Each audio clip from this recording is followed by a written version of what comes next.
Let's move to Xfinity Big Connections, and that is USC and UCLA's rivalry.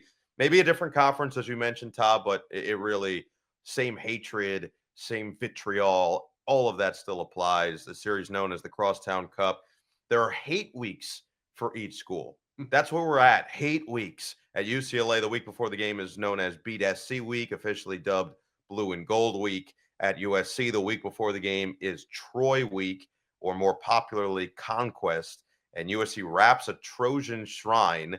It's also known as Tommy Trojan. Bubble wrap and duct tape. UCLA covers its Bruin Bear statue with tarp stating the Bruin Bear is hibernating. Beat SC. First game between these two took place in 1929. USC won 76-0. I don't think we're going to see that this week. No. But SC does lead the all-time series 50-34 and 7 ties between the two. First game between them, as mentioned many, many years ago. The offense always seems to shine in this series.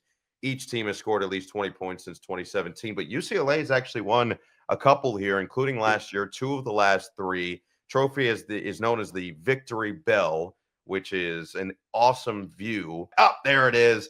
Victory Bell. Ring the bell. And you see it's got that Bruin blue after the victory last year. Always nice to feel like you can take home one of your own.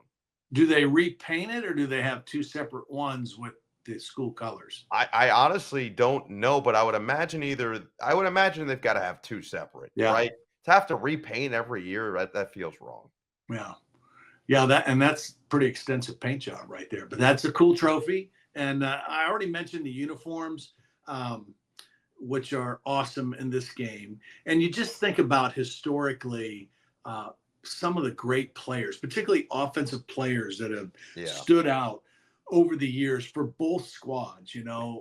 Really phenomenal history, rich history, as Bill Walton used to famously call it, the Conference of Champions, and it really showed up in some epic matchups between USC and UCLA on the gridiron. Throw it down, young fella. Yes, every time he had one of the, I just remember Bill Walton doing a UCLA basketball game when Lonzo Ball was there, and every time they got the ball, he would just scream out, "Give it to Lonzo!" out of nowhere. And sometimes when they didn't have the ball, you would just hear him go, "Give it to Lonzo." I'm like, oh, the other team too. Nice. What a legend. Rest in peace to one of the greats.